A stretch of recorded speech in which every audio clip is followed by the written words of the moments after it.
It's Monday evening, and away we go. And now, ladies and gentlemen, live from Pittsburgh Studio Number 1, it's Cold War Radio. Here's your host, Hutch Bailey Jr. All right, back again, unstoppable. Here we go, ladies and gentlemen. Welcome, and thank you for choosing Cold War Radio from the Alpha Foxtrot Studio in the city of Pittsburgh. The Cold War Radio patron hotline, 412-206-6208. The voicemail, 412-567-1460. Please visit SteelCityResistance.com. You can see the 10 traitors of the House of Representatives as soon as you get to the site. Then you can always check out the research room with tons of material, the Video 2 page with all the videos of the audio clips that we play on the radio show. You can become a Cold War Radio patron and help this train continuing down the line. If you want to write to the show, write to scrtv@live.com or write to Cold War Radio, P.O. Box 104-33370, Castle Shannon Boulevard, Pittsburgh, Pennsylvania, 15234.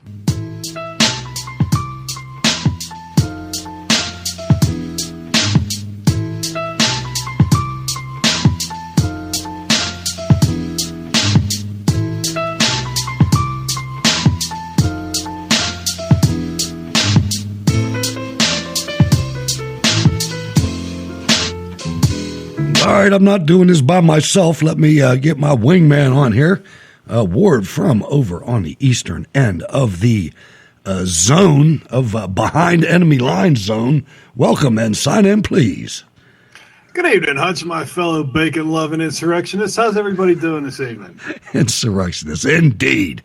Indeed. Don't forget Nancy Pelosi and member of the squad, Ariana Presley. I just don't even know why there aren't uprisings all over the country, and maybe there will be. My administration will always stand against violence, mayhem, and disorder. There needs to be unrest in the streets for as long as there's unrest in our lives. I stand with the heroes of law enforcement. Yeah, we got a good show lined up for you tonight, ladies and gentlemen. But first, Terrence, my brother-in-law, Terrence Lawson, running a GoFundMe operation to save children and human trafficking events. He's working for enough funding to go to a certification course so he can go on the missions with the individuals. Go to SteelCityResistance.com. All the details are in the right-hand margin, the name of the organization and everything. I don't have it right in front of me here, but you can get it real quick. I want to thank Stacy B., a member of the audience, with a generous donation. Thank you very much. It is a worthy cause. If you guys want to help, you can go over there and do that. At SteelCityResistance.com. You'll see it in the right-hand margin. Terrence Lawson, my brother-in-law, trying to get his credentials so he can join with the fellas and go and rescue children. I'm sure he will do an outstanding job. And let us know what happens, by the way. Another development from last week, Mona Salama will be coming back to the program very shortly. We will have the best guests in the business, if I know Mona, and I do, and so do you. So Ward will be getting back into that again. That's outstanding.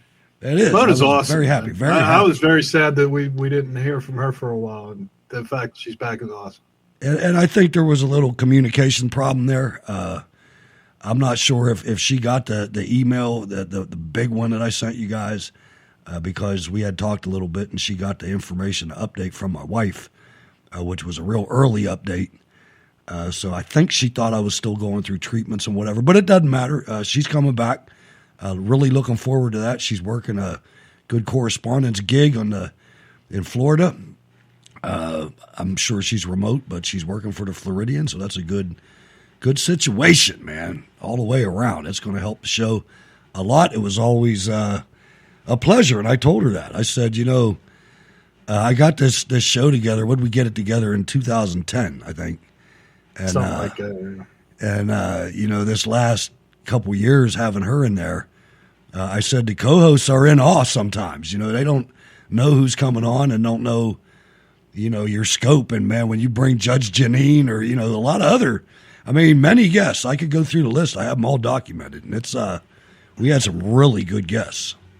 Oh, yeah. It's always fun, and the fun for me, the fun part is the fact that Hutch doesn't tell me we're going to have guests until like 30 minutes before the show, and it's like, hey, figure out what questions you're going to ask this guy. Yeah, man. I'm like, what?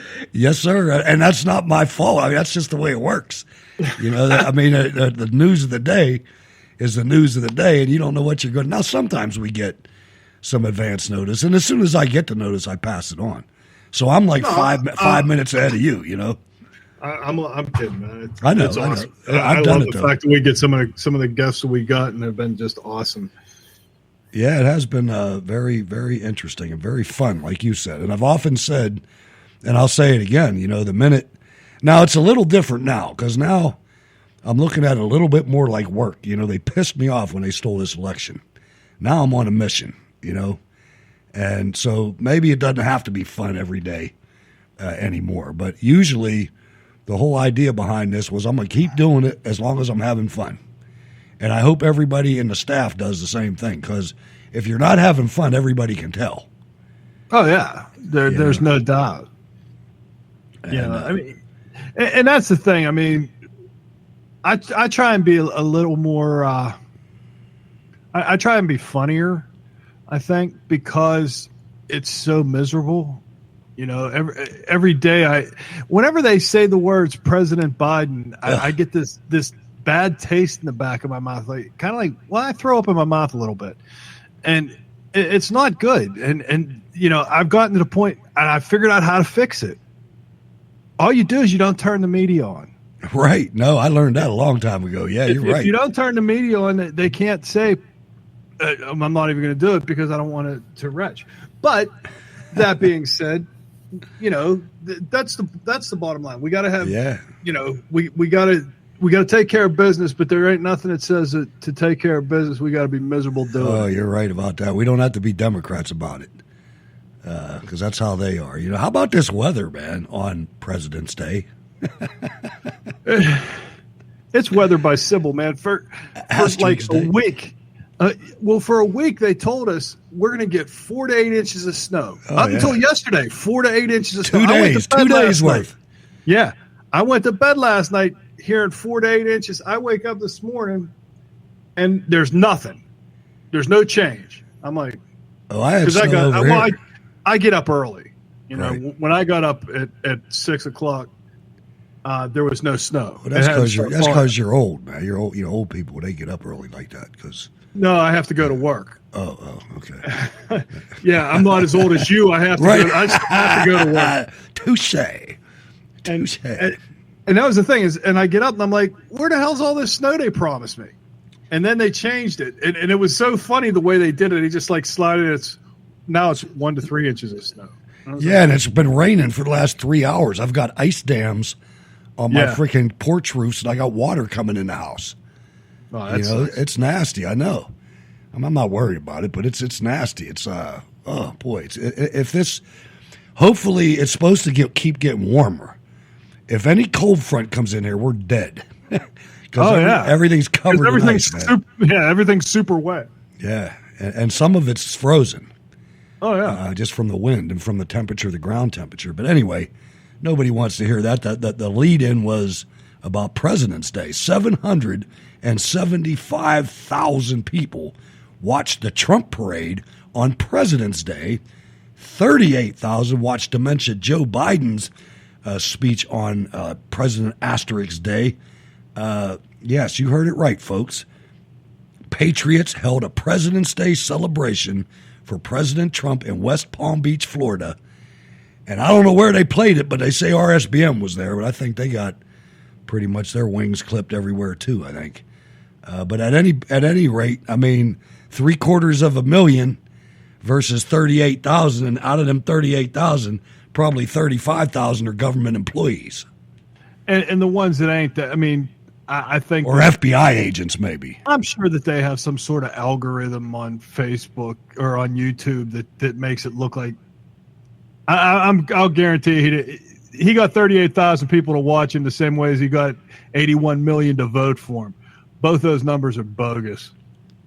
No doubt about it, you know. And like I said, they're probably FBI agents or IRS agents or DEA, something like that. Some of the Gestapo pricks in the government watched him. Maybe, I don't know. Maybe. But it seems one of the things that I'm starting to notice, It's Hunter and his pals. Yeah, I'm seeing this from a lot of different fields, but it seems to me that Americans are starting to turn around, man. They're starting to okay, the punch drunk saga is over, and now they're starting to evaluate what's going on, and people are starting to realize that there are recourses, there are places to go to fight these communists. For instance, there's a couple, a brother and a sister, actually two brothers and a sister, children of a woman who died in a New York nursing home, are talking to the DOJ, man. I mean, I think Cuomo's going to go down, man. Cuomo, I don't think Cuomo doesn't have the juice that the Clintons have, especially since his father's dead. I think that the other thing is, though, that Cuomo's going to be the sacrificial lamb. He might be one of them, yeah. Him and Swalwell. Well, definitely he's going to be one because, I mean, de Blasio's already turned on him. Oh, yeah, so have other Democrats in yeah, and the fact that it's ramping up and all of a sudden these investigations are coming out, it's like, oh, wait a second. These numbers were underreported.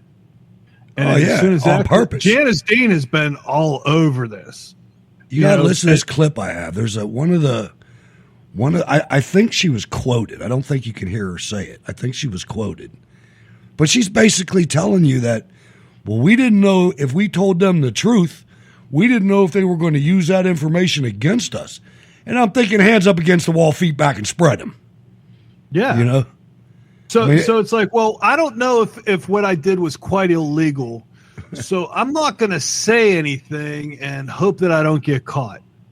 Right. Well, I mean, all this these is what people deaths. that lost their parents and grandparents and all the family members that were in these nursing homes that died because of their malfeasance. I mean, that's the only word I can use because it's not like, okay, well, we didn't have anywhere to send them because that's a complete and utter lie. Because at that time, Comfort was in New York City. And the Jaffet Center Hospital. Yeah. And I mean, and they had more than enough beds that, okay, this nursing home patient has COVID or whatever. Let's not put them back in with the other ones. Let's send them to Comfort and let them stay on the boat and segregate them away from the other sick people. Actually, that's what they did. They kind of screwed that up because really the Comfort was supposed to – remember back in the beginning when Fauci was lying his best? Yeah, it was supposed to be the whole idea behind this whole thing. I remember Mr. Pence coming out there 15 days to stop the spread, and this was all about making sure that the hospitals did not get overwhelmed with COVID so they couldn't be used for anything else. So the president, probably with the guidance of the Surgeon General, not Fauci, probably, or I know he sent the Comfort and the other ship out to Los Angeles to handle normal patients. This was supposed to be the sanctuary hospital that had no infectious COVID in it. And what they do, Cuomo immediately sent COVID people there. That's what he did, but like five of them. The thing was, though, he didn't send them long. And he ordered, as did Wolf in Pennsylvania. Yeah, he better get nailed too. It was Wolf, Michigan, Cuomo, Whitmer, Wilmer, and Newsom. They're the four that sent nursing home people, known COVID patients, back into nursing homes. And they weren't commiserating with each other or anything. They weren't collaborating there was never any. Anyway, let's listen to the clip. Good morning. Welcome back. Backlash is growing against Governor Andrew Cuomo after a top aide admitted to downplaying the number of nursing home deaths in a call with Democratic lawmakers. Cuomo has been silent on the matter, but made these comments on the state's nursing home crisis a few weeks ago. Whether a person died in a hospital or died in a nursing home, the people died. People died. But who cares? Died in a hospital, died in a nursing home. The police. They died. Well, three people who certainly do care a lot are Cindy Lizzie and her brothers Ted and Phil Minisal. Their mom died in the spring after contracting COVID-19 at a New York nursing home, and they joined me now this morning. Thank you for being here. Sad to talk to you under these circumstances. Phil, I'll start with you. Do you finally feel like you're on the verge of getting answers? I think we are. I think because it's we've always thought that it should never be a partisan issue. And now I think that both parties in our state are coming together and wanting justice for all those who were killed in nursing homes, transported to hospitals, and then were never counted as nursing home deaths. Now I think it's being brought out into the open, and I think that and part of it has been because Letitia James, the Attorney General of New York, she had a scathing report. Yeah. On hiding the facts. Absolutely. And you also had Melissa DeRosa, the secretary to the governor, saying this, quote, "We froze because then we were in a position where we weren't sure if what we were going to give to the Department of Justice or what we give to you guys and what we start saying was going to be used against us. And we weren't sure if there was going to be an investigation." Ted, how does that make you feel? Damn. Very disturbing. When you're trying to cover your own stuff by not getting investigated, and you're talking about lives at the same time, it should not be that way. Lives should be number one. Never mind about this political, how good you look. You pat yourself on the back and tell everyone how good you're doing. At the same time, you're lying about the lives that are being lost. It's terrible, absolutely terrible. Cindy, I know before COVID, one of you would take your mother to the chapel every night to pray. You would tuck her into bed. I'm curious for some of your memories of your mother doing things like that and how hard it is to not be able to do that anymore as a result of what we saw happen. The loss is great. The three of us were there every single night. We fed her dinner. We took her down to the chapel. We said her favorite prayers, and then we'd bring her up and put her to bed, and she felt comforted. We know she did. And to be locked out on March 12th and to never be able to do that again was devastating to us. Yeah, I'm sure. And Ted, I know that 2 weeks after your mother died, your father-in-law died of COVID that he contracted at the very same nursing home. What do you think needs to happen now going forward? I think, to protect the people that are there now, we have no idea what's going on in nursing homes now. No one's being allowed to go in. And I think it's because of the lack of staffing that's there. And the people I know are not getting the proper care. It's just, there's no reason for this. It's about time we allow the family members to go back in with their loved ones and care for them. We did for our mom and my father-in-law. And it was an important part of their care. Now they're being deprived of that still after almost a year. It's unthinkable. And real quick, we have about 10 seconds left. Phil, what do you think should happen to the governor? I think he should be brought to justice, plain and simple. And I think he should admit what he did. Send him to Rikers. I don't think he will. Hang him. But he should be brought to justice.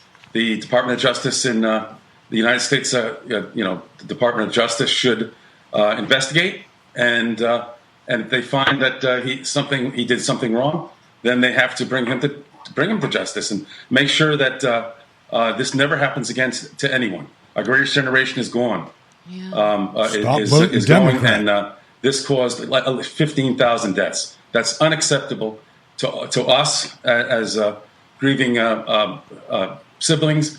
And to all those who lost their family members. Yeah, it's unacceptable. I see you shaking your head in agreement there, Cindy. Absolutely. I know that you guys missed your mother, Agnes, every single day. I'm so sorry this happened to you. Thank you for joining us and sharing your story, because there are so many people out there just like you who are fighting to finally get those answers. Keep us updated on everything. Have a good day, guys. We will. Thank you very much. Thank you. Thank you for having us. And thank you to Janice Dean also. Absolutely. Janice has certainly been a fighter. Yes, she has. Yes, we appreciate it. Have a good day. Thank There you go, Ward. So you were right on the money with that, with Janice Dean. But, one thing I want to make sure that we differentiate here. I kind of disagree a little bit on the end there. I'm going to submit what I've said all along, and that is that this is now the Wuhan / Cuomo virus, the people that died because of criminality aside, this is a natural occurrence. Now, maybe, again, the Wuhan virus was not natural, but if not for the Wuhan virus, Ward, a natural virus would have taken its place and would have killed at least that many, and I'm guessing exponentially more than what the Wuhan virus did. Historically, the way we've handled pandemics is you protect the people that are the most at risk. Normally, and that happens every year during the flu season and whatnot, and the older people, they get the flu shots because they tend to get the flu to where it's bad. Sure. And it kills them. It does. And guess what that's called? That's called dying of natural causes. But go ahead. Exactly. But my point is, you say, okay, in this pandemic, the people that were affected by this predominantly were people over 65 and that had a pre-existing lung condition. A comorbidity. Yeah, comorbidity. But here's the thing. A new word of this age that I never heard of before, along with pandemic. Well, here's the other thing. Here's the thing about that, though. With COVID is the only disease that they check for after death. That's why somebody who gets killed in a motorcycle accident can die of COVID, because they had COVID in their system. But it had absolutely nothing to do with anything. But back to the Cuomo thing. The thing that gets me about that is where they come out and they say, well, we didn't report it because we thought there might be an investigation. What? Nice. How can you say that? I mean, that's like saying, okay, well, there was a murder, but I didn't want to say nothing because I might be exposing myself to some sort of legal issues down the road. It's unbelievable. It really is. When you think about it, it's maddening because and they think that that's a legitimate freaking argument. You know, I didn't have to. I shouldn't have to say anything because I'm basically, Cuomo should just go out and plead the fifth. Look, I'm not going to say nothing because anything I say, I'm going to go to jail for. My dad would call Cuomo the entire time here. He would characterize Cuomo as a bore. He used that word with the absolute scummiest people that you would never want at your dinner table, and that's him. I mean, would you ever want Cuomo if he wasn't a politician? Just somebody. Even if he is a politician, I wouldn't want to be anywhere near him. We went to school with people like this. I mean, guys like Cuomo, I've known 1,000 of them. Yeah, the big loudmouth dumbasses that are in a position where they got the microphone. I mean, that's him. Well, and then you add to that the fact that his brother's every bit as creepy as he is. I mean, he's as big a loudmouth as there is, but it's one of them cases where you have a journalist and a politician, and they're related, and it's like, you don't think that there's a possibility he's covering for his brother. And they're not even smart. I mean, you can tell when a word sneaks out of Fredo's mouth that he has no idea how to even spell it. Somebody wrote it for him. Oh, do you really think he writes his own copy? Exactly. I mean, seriously. No, I know. It's unbelievable. The guys, they're both bores. They are. They're just. I'd like to just jump on. Hey, quick, define that word. Yeah. What's that mean? I know. It's unreal. It's. I don't know why New York hates themselves so much. I don't. But they certainly seem to. De Blasio is mayor. Cuomo is governor. But then again, we've got Peduto and we've got Fitzgerald and we've got Tom Wolf and his trans-testicle freaking healthcare person. Well, no, that's Biden's now. But as long as we have Dominion voting machines, we're going to have Republicans. Let me tell you about Democrats. That. I called them. You said that last week. You said that last week, and you said it the week bore that. And it's true. It got under my skin. It got under my skin after last Monday's show. And so what I did was I decided to try to figure out what was going on. See, at least in Pennsylvania, if something was going on. And I contacted the Speaker of the House, in the Pennsylvania General Assembly. And obviously I didn't get to talk to him, but his head assistant was there, and she was knowledgeable of what was going on. So I was talking to her, and she basically told me that he was involved in it, he was interested in it, but he had given the reins of this over to Pennsylvania State Representative Seth Grove, who's from the 196th Legislative District. That tells you we have way too many representatives, Ward, when there's a 196th Legislative District in Pennsylvania. Well, when you consider it takes almost 8 hours to drive across Pennsylvania, too, dude. I mean, there's a lot of space. Well, there is, but it shouldn't. The state government shouldn't be as big as Congress, and it is. But anyway, so this guy is the head guy that's running the investigations and the hearings into the Dominion machines and anything else election, and he released an election report. I have yet to go over all this. It's unfortunate. The guy's from York County, and just an interesting note about York County, the GOP of York County has voted to censure Trader Pat Toomey. So that's a good sign, along with some other counties, but York County is the biggest one to date to have done that. But unfortunately, Representative Seth Grove contracted COVID last week, so he's under quarantine. But I'm still going to try to get in touch with him. I might try to get him to come on the program. But I want to get to the bottom of this, Ward. That's not an acceptable end to me. That just because we have these machines, we're done. I'm not buying that. We'll go break into some freaking buildings and burn these machines out or something. Well, I mean, if nothing else, I'm saying that figuratively, by the way, Mr. Officer. Yeah, well, exactly. We are not insurrectionists. We will not, be. Right. The insurrectionist thing was a joke. Please do not hold that against us. For now. Exactly. But the thing is, don't forget, this Friday, the Supreme Court is going to hear the Pennsylvania, Michigan, and Georgia cases. One of them can turn this thing around. All they got to do is prove one of them.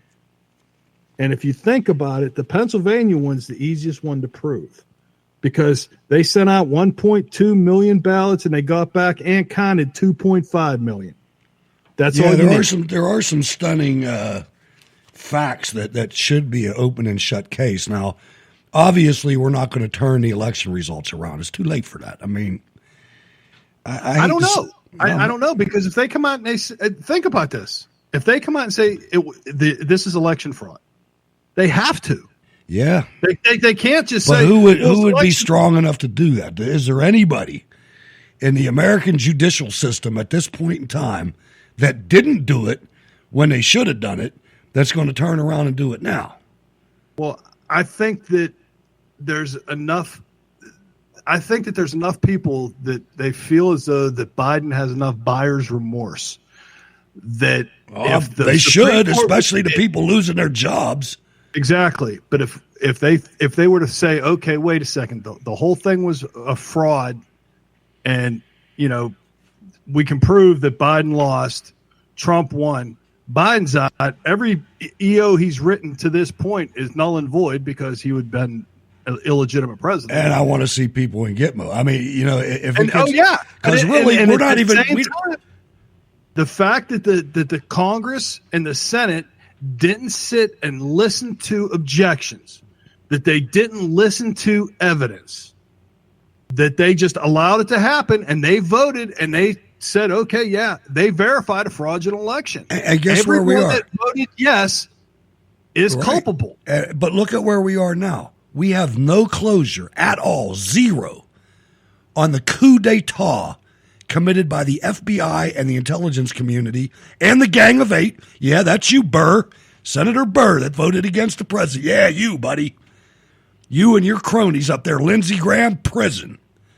Marco Rubio, prison. They all knew. Ward, every one of them. They knew everything that was going on because they have to, because they're part of that Gang of Eight. And everybody in that gang, not the Gang of Eight, the Senate Select Committee on Intelligence, that committee, those people ought to all hang. And that's why I got kicked off of Twitter, because Marco Rubio is part of that committee, and he refused to give the rest of the Senate the information on why that committee said there was no problems with the intelligence community and the president. He refused to give the rest of the Senate the data behind that decision, and that's when I said, if you are part of a coup d'etat, you should have capital punishment. I said they should have hanged him. Yep. And I was done. That's the one that gets you. Yeah. As soon as you say they should be hung, it's okay. Well, that's it. Yeah, I meant it though. I still mean it. I think I agree with you. If you do that, absolutely, if we don't get back to that, we're never going to get anywhere else. You know, it's funny because I just posted a thing the other day that it was 36 years ago on Sunday that I went to basic training, and thinking back to that time, it's like great days. Man. Great days. I loved it. Yeah, I mean, but. The stuff that we did then compared to now, it's just it's kind of sad. You know, you see, you know, I still get the reports and stuff like what's going on in basic training and whatnot, and all the different things that they've changed. And it's like I couldn't imagine going through. I mean, hell, they're allowed to have phones. Two old ladies lying in bed. One rolled over to the other and said, G-O-G, I wish you were a man. Roll on over, do the best you can. All the way, every day. I know, man. They'd freak. They'd lose their mind. Yeah. And that was a mellow one. Very mellow. Yeah. I mean, I don't know. I look back. I look at these generals now. Boy, that freaking General Milley and General Austin, what a bunch of scumbag politician pricks. I couldn't follow them anywhere. Never. No way. No way. I hope the colonels are paying attention to these freaking amoeba. I really do, because payday's coming. What happened to Storm and Norman? You know, they're the guys you need. The Storm you need and the Norman warriors, man. Yeah. You need the guys they got rid of. You know, you need the General Hams. Carter Ham. Yeah, exactly. The Hams, the Admiral Lyons. You know, these are the people you need. You don't need the H.R. McMasters and the Millies and the Petraeus. What a loser, Petraeus. Oh, my God. We had the worst generals you could ever think of having. But anyway, you know, there's a bit of karma in the air. The Lincoln Project, we've heard of them.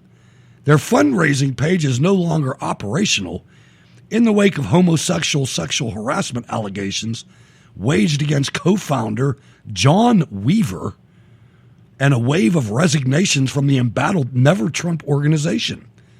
The Lincoln I got to say something. I got to say something about that, because a lot of these media places are saying, you know, it was sexual harassment. It was sexual harassment of a minor boy. Yeah. But I mean, it was by still a minor. They're trying to make this out to be, oh, well, it was, you know, they were playing slap and tickle or something. No. This is a pedophile move against a child. You're right. Listen to this. The Lincoln Project's donation website page has been shut off since Saturday. The New York Post was the first to point out. The organization has been in turmoil since the New York Times, so you know it's a hit job, the dumbasses. See, these people, they thought they were going to be the lover boys of the Democrats and the Democrat media, the dumbasses. Since the New York Times reported that over 20 young men, and that's what Ward is referring to, some of them are under 18, alleged that Weaver sent them unsolicited sexual messages. Weaver has since departed the group. It was his group, folks. He's the founder. Anything associated with this group is associated with homosexual pedophilia.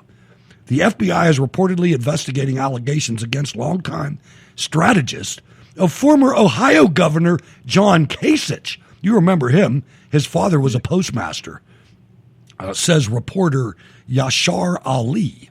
On Thursday, the Lincoln Project tweeted, and subsequently deleted private messages between co-founder Jennifer Horn and a journalist, seemingly without her consent. The scandals prompted Lincoln Project co-founder Steve Schmidt.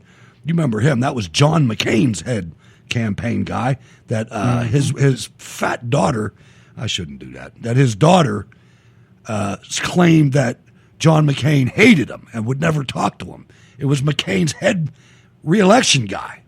He resigned Friday from the group's board of directors, while Nayyera Haq quit as the group's newly minted TV host. Presently, the Lincoln Project is made up of 4 middle-aged white men. That composition doesn't reflect our nation nor our movement. I am resigning my seat on the Lincoln Project board to make room for the appointment of a female board member as the first step to reform and professionalize the Lincoln Project, Schmidt said in a statement. The organization, you look at that move right there, Ward. That's a punk move. That's a punk move to resign because you want to wait for a female board. That's why Republicans always lose everything they're handed. Every single thing they're handed, they do some dumbass move like that and give it all away. Why would anybody do something as stupid as that? I have no words for that. You know what I'm saying? No, I mean, this is what Republicans here's do. The thing. I can't have that job. I'm a white man. Man, screw you. No, well, here's the thing. Think about this for a second, because it was McCain's campaign manager, whatever, right? Yeah. Now think about this for a second. Remember when Cindy McCain came on and said, "Oh, we all knew about Epstein." That's common knowledge. Oh yeah, I didn't know she said that. Maybe common knowledge in their circle. Oh yeah, and Schmidt was in their circle. I don't care what Meghan McCain says. Schmidt was all up freaking John McCain's. Because Cindy McCain knows all about it. She came out and said publicly that everybody knew about Jeffrey. Yeah, really? I bet. Well, and that's like I said, these people are off, man. They're off. Well, there was an article that I had read, and this article basically sets the whole thing up. Where it's saying that's what the media is doing now. Is that now their focus is on to normalize pedophilia, to make it. You know it, NAMBLA. It's the way that they dogs they are next. Like dogs are next. It was sexual harassment. It wasn't sexual harassment. It was a pedophile move where he went after a young underage boy. I mean, there's of the worst type. But the thing is, the media is normalizing that across the board. Whether it's this pedophile here or somebody going after little girls, and it's he sexually harassed her or she called her. She's 12. There's no such thing as sexually harassing a 12-year-old. No, I'm with you, man. That makes you a freaking animal, and you need to be beaten down. Agreed. Again, like I said, the York County, Pennsylvania Republican Committee voted Saturday night to censure Pat Toomey, Republican Pennsylvania, after he cast a guilty vote against former President Donald Trump at the end of the week-long fake impeachment trial. The Senate acquitted Trump on the charge of inciting a riot during the January 6th Capitol Hill riots. That was about the weakest riot there ever was in history, I think. In a 57-43 vote Saturday afternoon. When you're ushered in, I mean, really. I mean, it's not like they broke in. It's like they opened the doors and held them for him. Come on in. And you can look at these people and tell they weren't Trump supporters, man. Trump supporters were on the periphery, and they were looking at these guys going, who in the hell are these people? Well, they were yelling at the cops. Did you see that video where they're yelling at the cops? What are you guys doing? Stop them. Don't let them do this. And now you see the fact that Nancy Pelosi delayed notifying the guard for an hour. Yep. I mean, there's some things coming down. This is not going to end the way they think it is, man. Well, in fact, there was not if we can do anything about it. Apparently, the GOP is investigating that. Good. Because I saw that. They're investigating as to why they didn't request the National Guard at the time, because Trump offered 10,000 Guard members, and Nancy and what's her name? The mayor of DC. Yeah. I don't know her name. I can't remember her name. But anyway, that's what happened, because Saturday morning I was sitting, and my wife had a doctor's appointment, so I'm sitting in the hospital and I'm watching the TV, and they're like, and of course in the hospital they have CNN on, and Wolf Blitzer is having an orgasm because now they're going to call witnesses. Oh yeah, I'm like, yeah. That would be the dumbest thing that they could potentially do, but whatever. So from the time it took me to get from my house, from the hospital back to my house, they had already changed their mind, because which is what 2 miles? Yeah, 3 miles. That's close. It wasn't 15 minutes. Right. Trump team says, "Oh, we can have witnesses. Okay, we have 301 witnesses that we want to call, and number one's going to be Nancy Pelosi, and we want to depose her." The guy said in my office in Philadelphia, and the freaking Senate laughed at him. That's how corrupt this is. Yeah, they laughed at him, Republicans and all. The thing is, I mean, think about it. I mean, the whole thing was a kangaroo court, because how do you have an impeachment when you don't have the Chief Justice? Hey, my buddy Sean, he's some random senator. I mean, it wasn't even some, it was some, hey, Leahy, you want to do it? Yeah, okay, you do. It should have been, first of all, if it wasn't the Chief Justice, it should have never happened. But if it was going to happen, it should have been Kamala Harris. That's who should have been presiding. Not freaking Leahy. It should have been the president of the Senate. And it wasn't. What? The whole thing is jacked up. My buddy talked to me on the, he texted me, and look at what they haven't done any work in 5 years. They haven't done anything. They have not done anything for this country. The only people that were doing anything for the citizens of the United States was in the executive branch. And only about a 20th of them. The rest are corrupt. Yeah. But there was a group of them that were.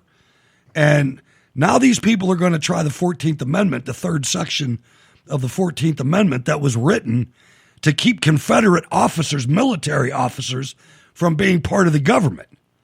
They're going to use that on the president. And I don't see, the only thing that makes me a little nervous is I think it only takes a majority to pass. And if all those criminal scumbag GOP members vote the way they did in impeachment, it's going to pass. But I don't see how it passes legal muster when it wasn't an insurrection. No. Because it specifically calls out anybody who was involved in an insurrection. Yeah. And there was no insurrection there. There wasn't any. No. Not a senator died. And let me tell you, if there's ever an insurrection, that's not the way it's going to look. Look in any other country. I'm not making any kind of statement here. I'm just being a historian. Yeah, look every time they did a coup in Vietnam and see what happened. Yeah, they got drugged through the streets. Damn right. So anyway. But listen to the rest of this. Toomey was one of 7 Senate Republicans who voted to convict the former president. Later that evening, York County Republican Committee agreed to censure Toomey during its meeting. The Pittsburgh Post-Gazette reported. The committee in a statement said Toomey's voting record runs counter to GOP print. Now remember how many times you heard, a lot of you probably never heard the name Pat Toomey till you listen to this show. I've been on this scumbag for a long time. He's out of touch with the beliefs of Pennsylvania Republicans. For the past 4 years, Senator Toomey sat silently as a hyper-partisan Democrat Congress relentlessly attacked President Trump, impeaching him twice on fabricated charges, said State House Representative Dawn Kiefer, Representative York and Cumberland, who proposed the resolution. Given Toomey's recent support of the second unconstitutional impeachment effort against a president who is no longer in office, the York County Republican Committee has reached the limits of its frustration, she said. Other Republican committees have also censured Toomey this week. Committees in Clarion County, Center County, Lawrence County, and Washington County have also voted to censor Toomey. KDKA, another Pittsburgh entity, reported. So but here's the thing. Think about this for a second. Toomey's already said he's not running again. So he's going to burn all the bridges he can. He don't give a shit. Yeah, he's going for K Street, baby. He's going to go join John Boehner and make weed legal, and I hope his kids are poisoned with it. But, I mean, that's really what it is. He doesn't care. And it's the same with Romney. Romney's going to be a jagoff and do what he wants to do because he doesn't care. And that's just, Liz Cheney does, but I think that she found out real quick. She's not going to get reelected. She's not going to get reelected, and neither are the rest of these people. That's my whole reason for feeling upbeat a little bit. I think these people are going to get nailed. I think what it is these people have to realize that they work for us. Yeah. And when you go out and you pull a Liz Cheney and you say, "Well, I'm going to vote against the president, and I'm going to I'm going to stick it to him," that's not the vote of your constituents. That's right. And your constituents are the ones who determine whether or not you have a job next time. I mean, and you would think these people would figure out when's the last time that many black people voted for a Republican or Hispanics or gay? I mean, this guy was a watershed, and these people are so greedy. Pat Toomey has to have that Chinese money so bad, or whatever it is, and we'll find out. We'll find out what it was, guaranteed. It's going to be my life's mission to find out. Well, I think the Toomey's going to be. We'll find out it's the Chinese money, and I think we're going to find out that Mittens is George Soros money. Maybe, yeah. I'll guarantee it because they've already showed it. I want to find out the names of his 3 other wives. You want to get serious about it. Well, that's why he became a Mormon, so he could have sisters. Exactly. 106 miles to Chicago. We got a full tank of gas, half a pack of cigarettes in dark, and we're wearing sunglasses. Hit it.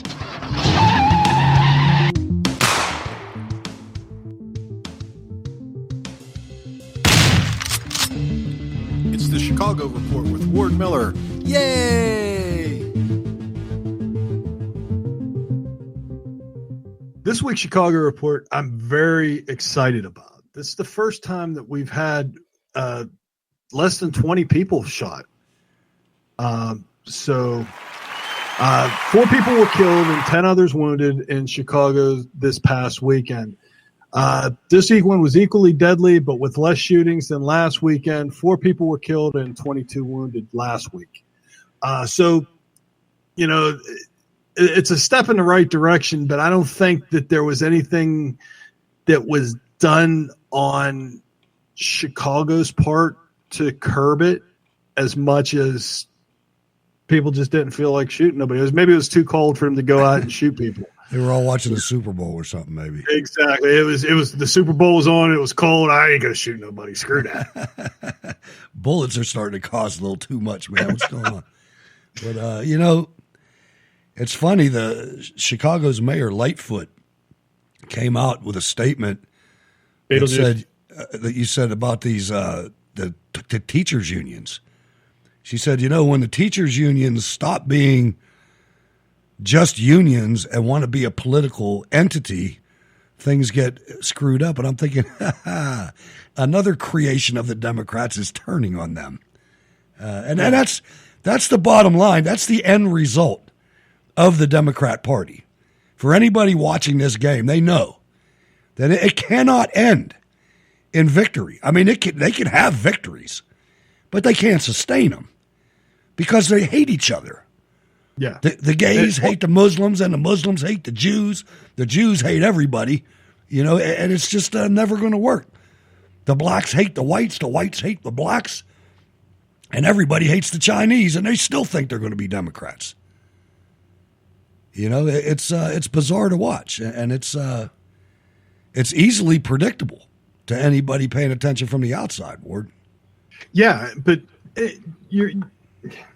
that's one of the things where they need to. Let's see how I can phrase this. I guess there has to be a reckoning. Yeah. And until that point comes, it's all just garbage, man. I mean, there has to be somebody that says, there's no reason for all this hate. No, I think a Democrat could come out of this and be an American hero. Not just one. If several of them, there has to be some young, intelligent Democrats out there that know that there is no future for them personally if they follow Nancy Pelosi and Chuck Schumer. I mean, what's their upside? To be on Maxine Waters' good graces? To be in Hank Johnson's, Hal Green? Look at these idiots that are in the Democrat Congress. They are misfits. Well, there was an analogy I've seen, and it makes so much sense. If you take a jar, right, and you get a bunch of ants, and you get like 100 red ants and 100 black ants, and you put them in there, and you just set the jar down, nothing happens. Everything's cool, right? But if you take that jar and you shake it up and then you dump them out, those ants will fight to the death. Yeah. That's what they're doing to us, people. They're putting us in a jar, and then they shake the jar up, and then it's okay. What are we gonna get them, fired up about this time? Let's go with guns. Let's go with, They did that today, by the way, with guns. Oh, sure. I'm sure they did with the thing, the Parkland. Yeah. Yeah. Anniversary, Yeah. sure. But I mean, it's the same thing. They have to, and I've said this before, they have to break us up. Because if they can't say, well, you're a red ant and you're a black ant, so you can't like each other. Right. That's ridiculous. It is, but they're good at it though. They're good. Look at what they do. We talked about last week. We talked about the precursor, the prelude to the phony Super Bowl, and I was pissed off after that. It worked. It didn't last, but it worked. I was mad as hell. I'm thinking, boy, you guys want to start a race war, don't you? And then I caught myself, but everybody's not as tuned into this as we are. But that's what it is. I mean, they have to have everybody just pissed off at everybody else because, number one, that's how you be a perfect Democrat. Yeah. Democrats are the most miserable people I've ever seen in my life because no matter what, they want to fight and argue. And you can even say, you know what, I'm not even going to, waste my time with this. Then it's, oh, Jesus. Yeah, their biggest romantic endeavor is raping somebody. I mean, that's what they do. Exactly. That's how angry they are. Look, hey, did you hear that Parler has returned after being offline for over a month? I know there was some problems with the board. They say the Dan Bongino faction of the board won. I went on there a little bit before the show, but I wasn't able to really do anything with it. I might try again. I don't know how much I'm going to mess with Parler. I don't either. Well, they moved their servers because Amazon wouldn't handle them, and they moved them to a place in Belize that's hosting it. And then on top of that, that's a damn shame. What they're using for denial of service attacks is Russian. So I'm not gonna really mess with that for right now. I don't trust. I'm not saying I don't trust Bongino and I don't trust whatever. I'm saying I don't trust where those servers are, and I don't trust. I don't care about Bongino, but I know he never impressed me, man. Really, but I like Bongino. I Bongino. I never did. I started liking him lately, but at the beginning, I was with him a lot of times, and I didn't like the way he acted. But that's all right. It doesn't matter. They seem to figure it out, and the more social media platforms, the better. I'm really I was put a lot of my beans in the Parler basket, and it blew up. Sometimes when that happens, it stings a little bit, and took me a while to get re-engaged. I'm still not totally re-engaged, but I'm better off on Gab and on MeWe, and definitely on I forget what it's called now. The Cloud Hub? No, the encrypted IM system. It starts with a P. I forget what it is, but it's good though. I don't have a. I know what you're talking about. I don't use that. I use Telegram. Okay, well this is damn. It's not on this computer anyway, so I can't even see what it's called. But anyway, it's just a IM. That's all it is. I'm sure the chat room will help us out. Yeah, I'm sure they will. I'm I'm going to give you a treat here during the break. I'm going to play. I was going through some files and I found an old one. When I was on the Wayne Dupree show, I think I'm on this with. I think this is Kat Hernandez that's with us, but we're on here with we had a guy that used to harass us. He was from Canada. His name was Chris James, and he used to call the show. And there was a guy, James Lockwood, that was Jim Lockwood, who was a blind talk show host and used to get on Wayne and Wayne's show and me. And this guy's tried to start a war between us, so I'm going to play a call when he called in the show, and then I'm going to you'll hear it's not the live version of the call. It's a call that he edited. So there's some things in there that are going to sound goofy.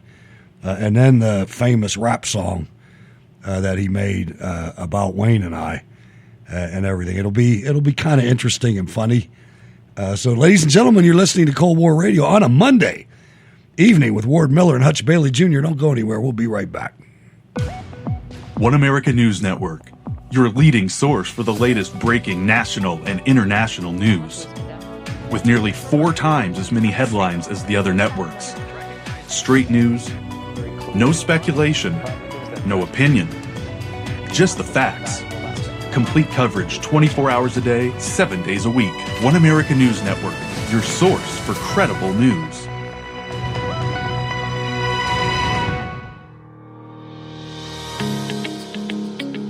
A representative republic, not a democracy. Cold War Radio celebrates and defends this Monday, Wednesday, and Friday, 8 to 10 p.m. Eastern. I'm Hutch Bailey Jr., your host. Ward, Sal, and Jack are my wingmen, and your live calls let it all make sense. Join us, Cold War Radio, live on Spreaker and forever on all podcast platforms.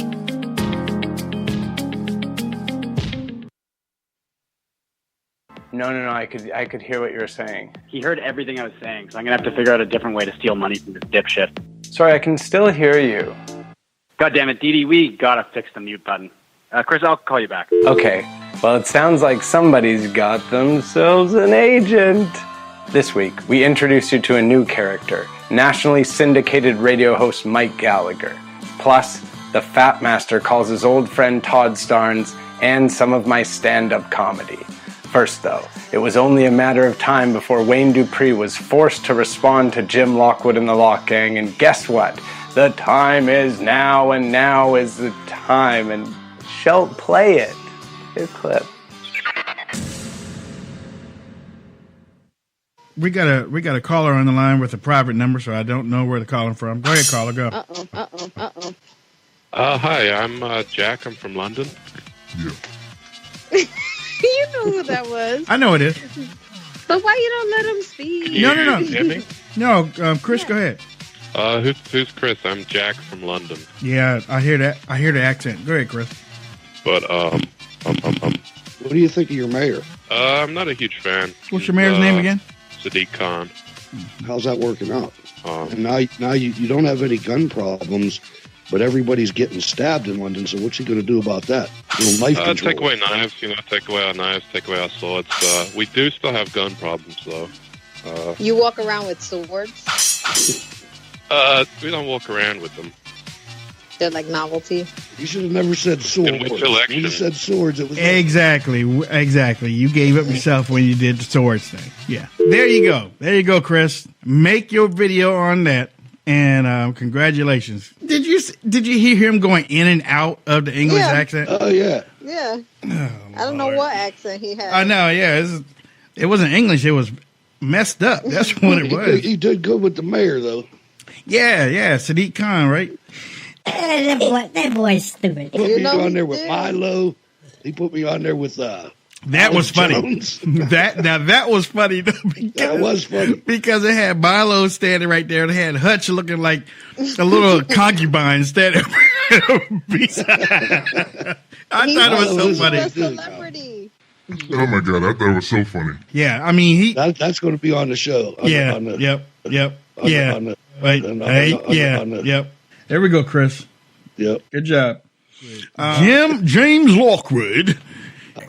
Lock gang, lock gang, lock gang, lock gang, lock gang, lock gang, lock gang. How does he have a show? Lockwood is a blind radio show host. With a speech impediment. I don't know why you pick radio when you have a speech impediment. You know what? You talked about our show so many times that I'm putting he out does. there. He does. We didn't even mention you for months. We don't. Because he's insignificant to us. Like 3 shows in a row. Yeah, he sent this guy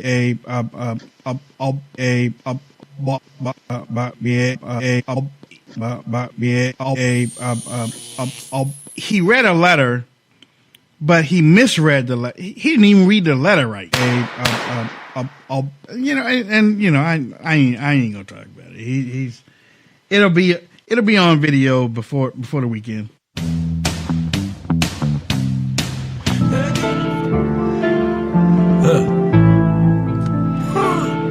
Yeah, lock gang, lock gang. Lil Lock. What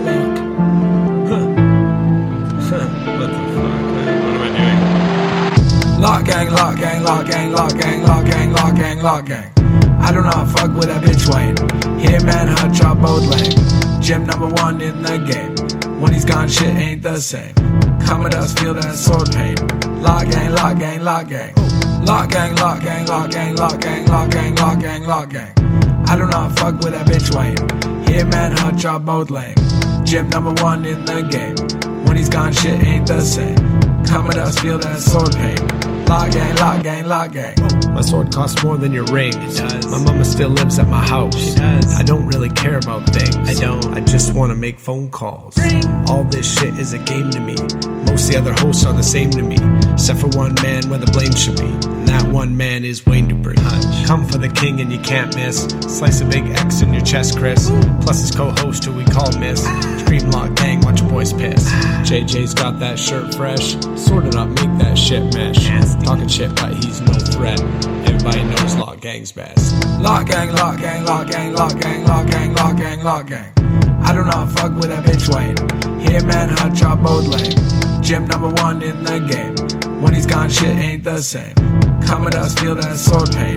Lock gang, lock gang, lock gang. Lock gang, lock gang, lock gang, lock gang, lock gang, lock gang, lock gang. I do not fuck with that bitch Wayne. Hitman, hot chop, both lame. Gym #1 in the game. When he's gone, shit ain't the same. Commodus feel that sword pain. Lock gang, lock gang, lock gang. Yo, fuck the DePrimos, fuck the Waniacs, fuck the Hachimos, fuck the Screaming Eagles, fuck the JJ crew, fuck the Defame, fuck Gen X, fuck the Bryan Dynasty, fuck them all, there's only one baby, and that's a motherfucking lock. I just don't even know why there aren't uprisings all over the country, and maybe there will be. My administration will always stand against violence, mayhem, and disorder. There needs to be unrest in the streets for as long as there's unrest in our lives. I stand with the heroes of law enforcement. And now, ladies and gentlemen, live from Pittsburgh Studio #1, it's Cold War Radio. Here's your host, Hutch Bailey Jr. All right, ladies and gentlemen, I apologize for putting you through that expletive-laced piece of work, but it made me laugh, man. I'm telling you, that was 2018. The guy was on our case, man. He wouldn't let us go. And I'll tell you, he was good at it. One time, he called up the show, the Wayne Dupree show, and he was using my Skype. I don't know how he did it, but he was using my Skype. It looked like I was calling the show, and it was him. I called Skype on that one. I was like, look, man, that's going too far. You know, you got my number, my real number's on there now. And, no, we ain't doing that. But anyway, I don't know. He had a show on YouTube. It was called Not Even a Show was what it was called. And all he did was went around and called up conservative radio talk show hosts. And, I mean, he had some big ones on there, too, man. He had, like, all the big ones. Sean Hannity, everybody. You know, and he'd call them up and harass them. And anyway, I just was going through the files and saw that and figured I'm going to check it out. I'm going to play it for the people. Well, there was somebody else who did that. What was his name? And that's how he got famous. He used to be on Howard Stern all the time. What the hell was his name? But that's what he'd do. He'd like call people up on the phone and just harass them and record the thing. And I can't remember his name, but he made a career out of it. Yeah. This guy, he did it every week. And he had a show and he started getting some viewers too. He was a comedian too, a stand-up comedian up in Canada somewhere. But anyway, we're going to go to the phones in just a second. I want to get Rico's on the line. I want to get his opinion on this. I wonder, the common denominator between these never-Trumpers seems that they're not too smart.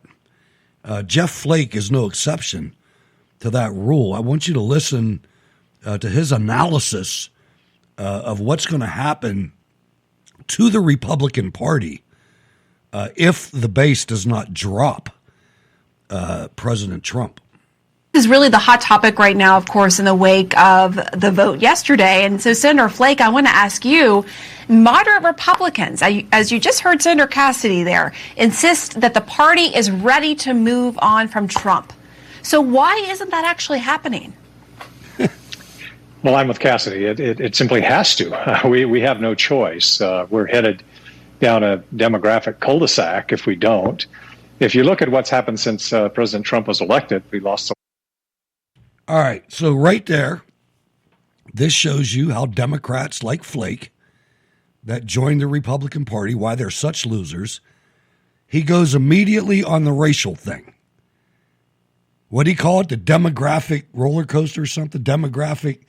Instead of doing what the president did and saying, all right, well, if whites are going to be the minority, which is nowhere even close, then we have to change. No. We get other races to join us. We don't join them. Our ideas are the correct ideas. We know that. When they're put out honestly, it pans out every time. Jeff Flake, let's listen to the rest of this moron. White House, we lost the House, we lost the Senate, we lost more than 400 legislative seats nationwide. Where? So there's really no future with Trumpism. So we've got to move on. It's difficult because of. Did I miss something, Ward? We lost 400 legislative seats nationwide. That's a goddamn lie. We won everything except for the presidency and the Senate in Georgia. Well, yeah, every Senate and Pennsylvania's representatives. Well, yeah, federally, every Senate and congressional seat that was supposed to be up in the air went for Republicans. So and that's one of the reasons it's like every one of the senators and the congressmen that were supposed to be not elected become elected. Sure. And then the president, there's basically a whitewash of red Republican winners. And see, back in the day, it doesn't. And back in the day, if you're interviewing somebody like Jeff Flake and he comes out there with such a lie like that, a journalist back in the day would have called him on it. It's like, wait a minute, let's listen to this guy again. Listen to what he said. Demographic cul-de-sac if we don't. If you look at what's happening, it simply has to. We have no choice. We're headed down a demographic cul-de-sac if we don't. If you look at what's happened since President Trump was elected, we lost the White House, we lost the House, we lost the Senate, we lost more than 400 legislative seats nationwide. So there's really no future with Trumpism. So we've got to move on. It's difficult because the president's base is still there. Yes, we but we have to move on. Your ass. And what if you don't? You're moving on. What if it just is the party of Trump? Well, we'll just continue to lose seats. We'll continue to be, frankly, in a permanent minority if we continue this. So we have to. And we should want to as well. Oh, yes. Look at what has happened since the last election. The president lost the election, then used every lever at his disposal to hang on to that to hang on to the White House. And we saw what resulted on January 6th. You know, if we ever get to the bottom of this, I swear to God, people like this guy, and I've told you guys this before, forget the Democrats. We do not have the luxury of having the time or the resources to worry about the Democrats. We have to get rid of these Republicans. This is like, if we don't get rid of these people, if we say, okay, we're going to keep the Republican Party and we're going to fix it, and we don't fix it, it's going to be like taking the Girl Scouts to go up against the freaking Soviet Union Special Forces, Spetsnazes. We can't win with these loser Republicans, man. Well, we can't here's do the it. thing. The Flake isn't. Why are they even talking to him? He's not. This is their narrative. Exactly. That is exactly my point. The only reason they're talking to him is because he's going to say what they want him to say. And they have to go outside of the field of real representatives and get him, who's not a representative anymore, who was drummed out, and the guy sitting next to him that voted against Trump this weekend. I forget his damn name. They said it on there. But anyway, Rico, you're on. What's going on? Hey, man, I'm going to have to defend Parler, but I'm going to have these remarks about Flake. This dude can pick one of my cheeks. That's all I got to say about that. All right. All right. Go ahead. You know? Hey, listen, I don't blame Parler for doing this in a whole different country. Belize is not that bad of a country. No, it's not. After all, that wasn't my point, Rico. My point was whenever anything gets shipped out of the country, everything is based on that country's laws. So if you're expecting any sort of privacy or anything like that, that would be based on the laws of Belize, not the United States. That's the only thing I was trying to say. Yeah, we don't know what the laws of Belize are. Exactly. They're basically a shadow of what England used to be. It's like Costa Rica too. I think there's a lot of people. There's a lot of Americans that go there in retirement. Yeah. There and Costa Rica because of the laws. And the reason why I like the idea that they want to Belize, because no matter what, if Parler had their own servers, they still have to talk to the people that have the T3 line to be able to get connected to the internet, and they got other things they have to deal with, and they also have to deal with a single pen stroke that could be eliminated by Joe Biden. So I understand the move out of state, you know, but Belize is one of the better countries down in central America. It's one of the better countries to be in. But then the question becomes, are they going to be able to handle that kind of bandwidth? I mean, you look at what happened to Gab when Parler went down. Everybody, abandoned ship and ran right to Gab, and Gab went up 7,500%, and they just could not handle that bandwidth. And they're in the U.S. and they got a pipe coming in, so it's. What kind of bandwidth are they going to get into Belize? I don't know. Belize is a little bit more modern country than Mexico and Costa Rica and all that, because it's connected with England. Okay, but at the same time, I wouldn't want to deal with your potentially having your entire company shut down with a single stroke of the pen, and other people. After all, 3 people in one day basically destroyed their entire company. And sure. In one day. So why would they want to ever deal with that again? Because they'd have to deal with Biden. They'd have to deal with the Senate. They'd have to deal with other companies that they have to deal with, like getting the T3 line to being connected to the internet and other things that are necessary to be able to access the internet. All right, stand by for a second. I want to say something here, because you just really helped me out, Rico. I announced earlier, actually last week, that Mona Salama was coming back, and we were going to start taking guests again. And this is a perfect example of how we are going to kind of re-image the calls. When you call a show from now on, because there's going to be a limited time that we're going to be able to do this, and we're going to have a whole lot of content from the call directly after the call's over into the phone calls.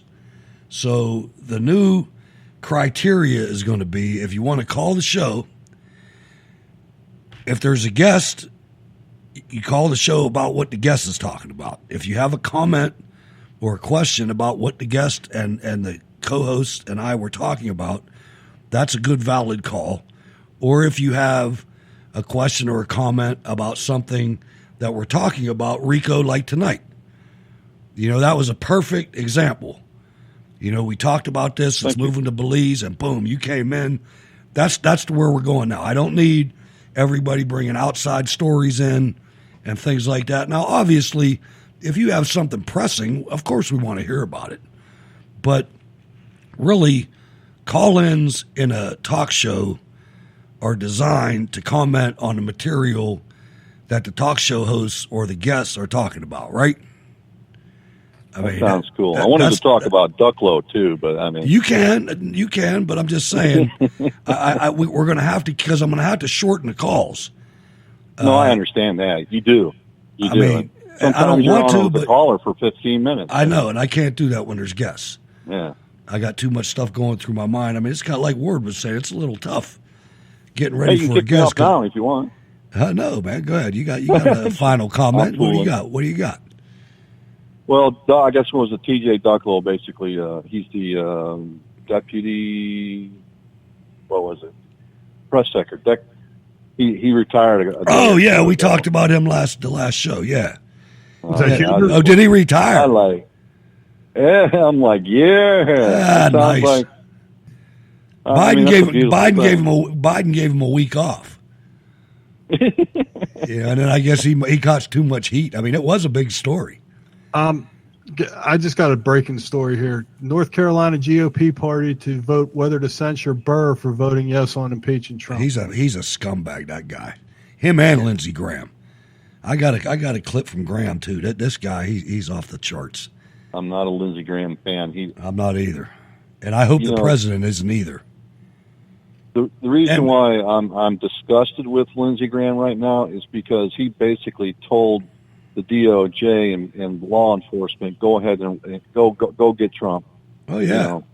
Because I just basically he set Trump up. I'm like, you should just keep your fucking mouth shut. Yeah. You're from the state of Kentucky. We're Republicans, and Trump did nothing wrong.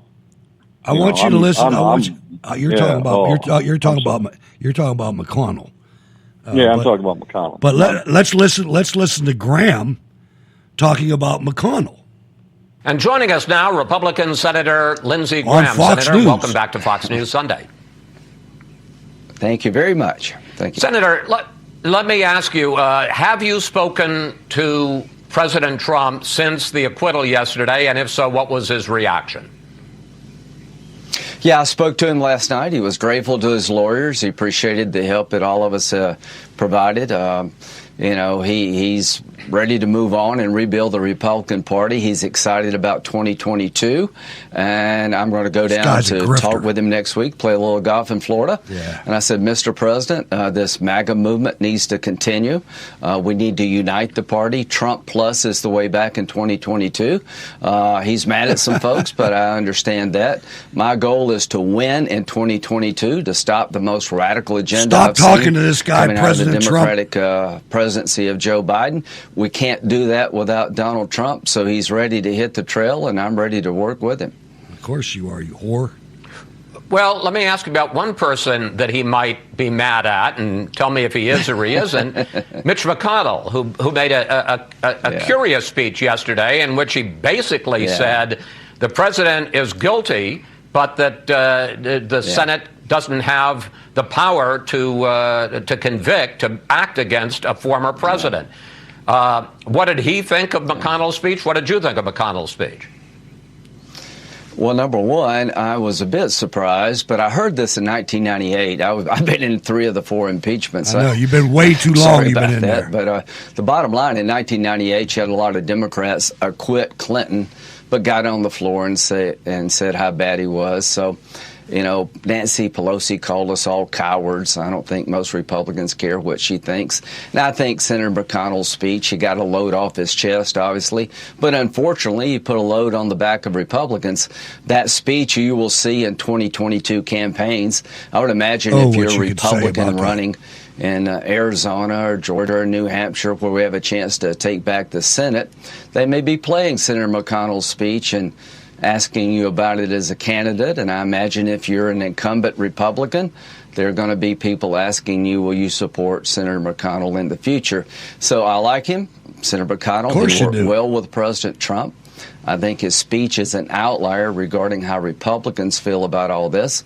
I thought the impeachment trial was not only unconstitutional, I condemn what happened on January the 6th, but the process they used to impeach this president was an affront to rule of law. He's the first president to ever be impeached without a lawyer, without a witness, without ability to confront those against him, and the trial record was a complete joke, hearsay upon hearsay, and we've opened Pandora's box to future presidents. And if you use this model, I don't know how Kamala Harris doesn't get impeached if the Republicans take over the House, because she actually bailed out rioters, and one of the rioters went back to the streets and broke somebody's head open. So we've opened Pandora's box. So there you go. And Ward, I'm going to ask you to continue with Rico, and then Marlene is on the line. Also, I'll be back in just a second. I got a little water coming in the studio I got to take care of. Be right back. So the Alpha Foxtrot studio's flooding. So while that's happening, I guess we're going to talk. What do we want to talk about? You're supposed to get a segue so you can shut me off, turn me off, and go to Marlene. Oh, okay. That's the way it's done. That's the way it's done, buddy. Well, apparently you've been practicing with this, Rico, and not me. Okay. Oh, I'm thinking about doing my own show one day, and yes, outstanding. I'm listening to you guys. You know? Well, don't model it after anything I do. Yeah, it may be a while, but I'm definitely thinking about it. Outstanding. The more, the merrier. Just don't model yourself after me, and everything will be good. Any last words? Any last words? Well, I think aged bourbon beyond 8 years, is especially exquisite. And if you do get bourbon 8-10 years old, please try it without any mixers. Just try it straight up. Maybe a little ice. Please don't mix it with anything. And if you hate it after that, then mix it with some stuff. Before you leave, I'll give you a little bit of trivia. Do you know where mixers came from? I believe it came from Prohibition, when bad alcohol was being served in these blind pigs and stuff like that. Because it tastes so bad, they started mixing stuff to make it taste better. That's what you got that right. Congratulations. You won Trivia Pursuit tonight. All right. Hurry up. Cancel me out. Marlene's up. Take it easy, Rico. Marlene from Eugene, what's going on? Hello? Oh, gosh. What I was going to say, when Hutch was playing that clip with that Chris dude, God, that took me back to when I used to listen to Wayne, back when I was listening to Wayne. Remember that? And I don't remember that particular one, but I remember him, and he was that guy was an asshole. Yeah, he call was. us, and he would get, Wayne would just get mad at him and tell him what he thought of him in no uncertain terms. But I don't know whether it ever really went away, because I kind of quit listening after a while and listened to this show instead of that one. But anyhow, that's another story for another day. Now, I was thinking of that clip of Cuomo. He sounded, his remarks reminded me a lot of Hillary. The good old, well, what difference does it make? Yeah. I can almost hear him saying that in his own way. He's a jerk. Well, but he tries to sound like a goonball when he does it. Indeed. That was my whole point. That was my whole point about the Boer thing. I don't want him at my table. No, I wouldn't either. He's horrible. Absolutely horrible. He's not even, he's clear across the country from me, and I still can't stand him. He's horrid. Yeah, well, I mean, when you're the governor of a state that has, I mean, I don't even know how many people are in New York State. I mean, New York City itself has 10 couple million. 10 million? Mm-hmm. Okay, so he's the governor of a, pretty large state. So, and if you look at it, and all the states that had problems with COVID were all pretty big states. I mean, it wasn't like, well, we don't know what to do with these people. I mean, a smaller state would have less hospitals and, it would be tougher. Now it just doesn't make sense that, that they put them in. It's almost like it was planned, doesn't it? Yeah. And it kind of makes you wonder, well, gee, maybe it was planned. And there's a little part of me that I still think this whole damn COVID thing was planned. Oh, it definitely was. Yeah, and I don't know who the person was or people, but in my gut, I'm very sure that it came out of that lab in Wuhan. Absolutely. I don't know. Oh, yeah. Fauci funded it, man. I mean, this is not. I know he did. It's not conjecture. Yeah, he did. It's not conjecture, man. This is real. Well, here's the thing. It's very real. The COVID-19. Did you know that the COVID-19 virus is patented? Oh, yeah, seriously, leave it to Ward. He's going to find it now. And not only is it patented, see, like a normal virus that occurs in nature can't be. Yeah. Something that's manufactured can. And the COVID-19, as well as I think it's the Moderna virus, the Moderna, whatever. I'm not going to say that it's the Moderna injection. Yeah, that was one of the companies that had the that made a shot or whatever it is. Moderna and Pfizer, I think was the other one, and I think now there's 100 of them. That Johnson & Johnson's making it now. Oh, the Chinese communist government's prosecuting criminal organizations that are making fake vaccines. They're making billions. That doesn't surprise me. They're making millions. But if you think about this for a second, if there was a contraceptive vaccine, but after you getting it, you could still get pregnant, and you had to wear a condom, would you still take the vaccine? I mean, it's literally that stupid. Well, that like leads me right into the next story that I have. I just watched my cat jump from the ground to the top of a upright freezer.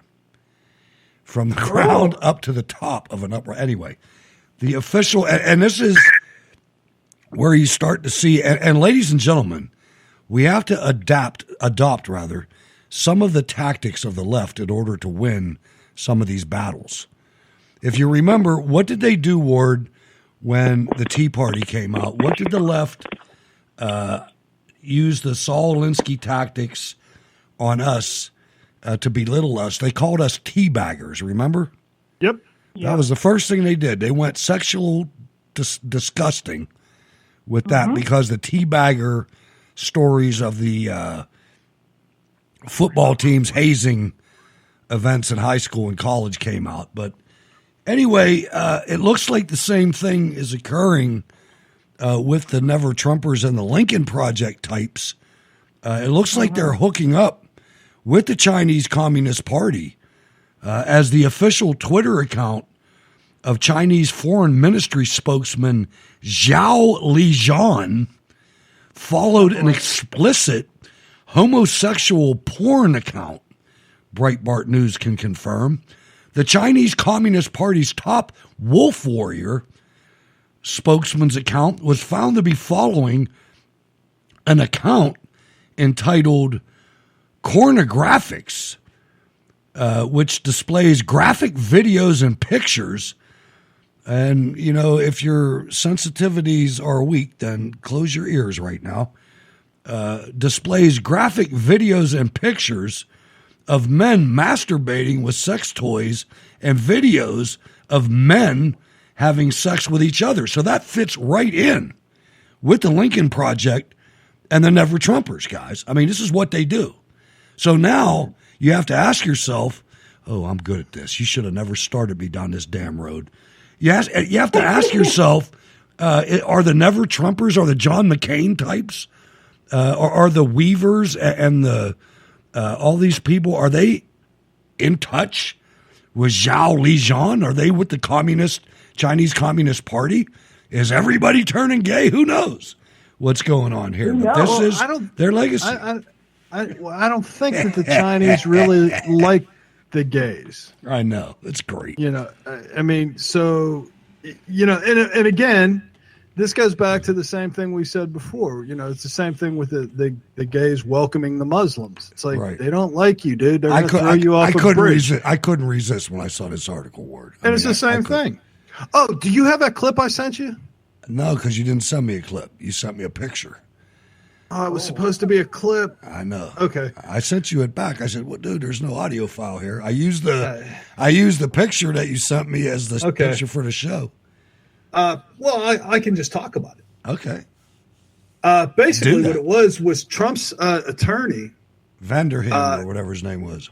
Yeah, he was on CBS. What is it? CBSN now, and the girl asked him a question, and basically says, the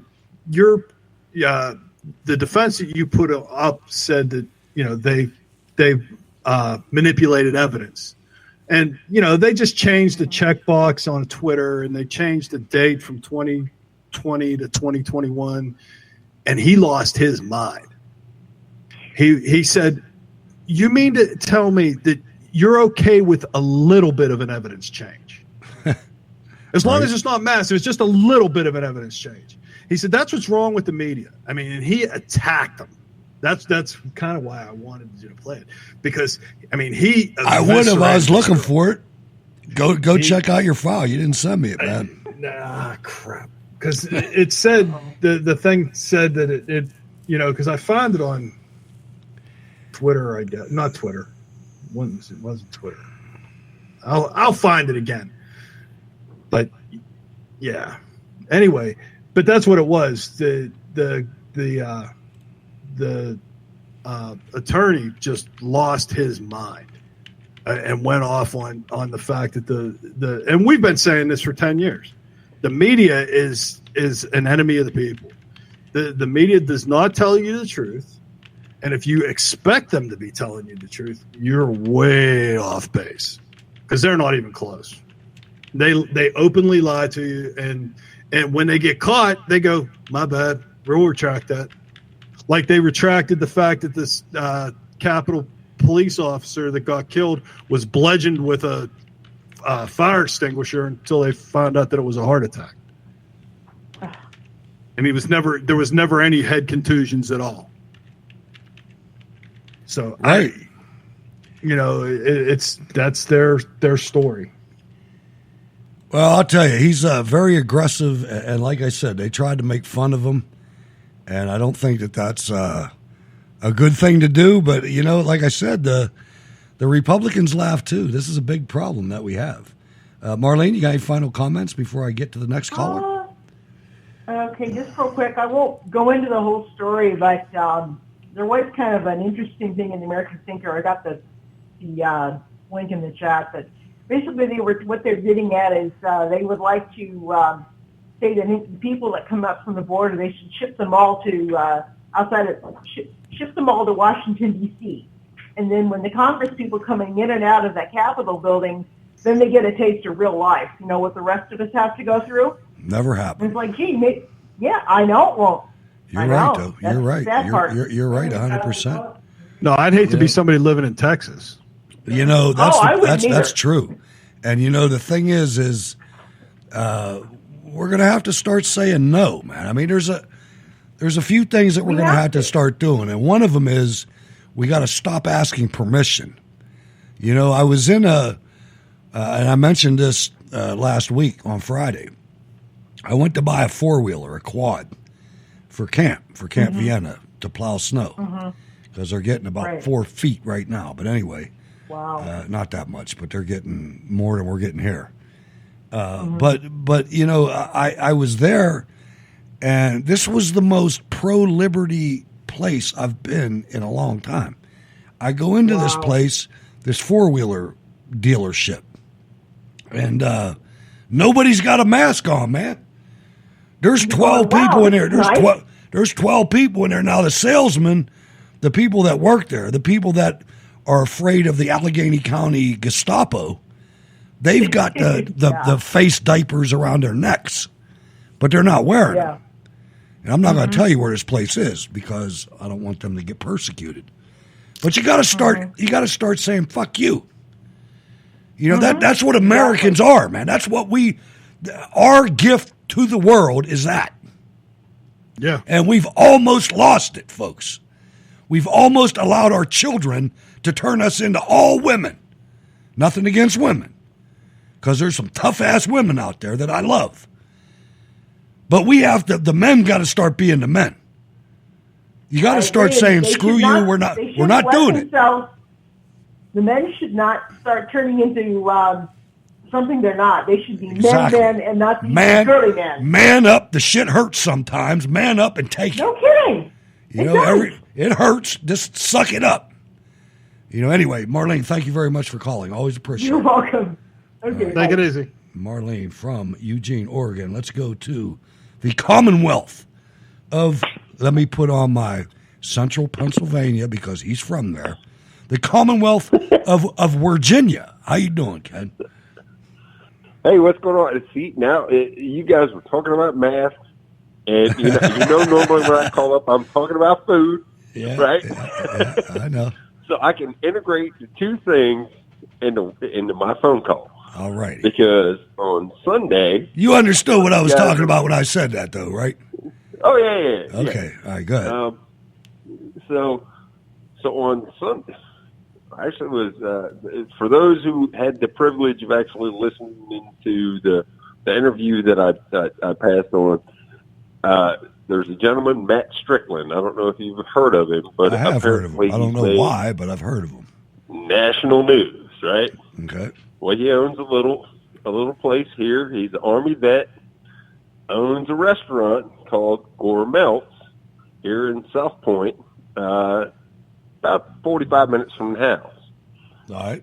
And basically, the health inspector, he was like, okay, man, I'm losing money, because of all these restrictions, because of mask wearing, all this other BS.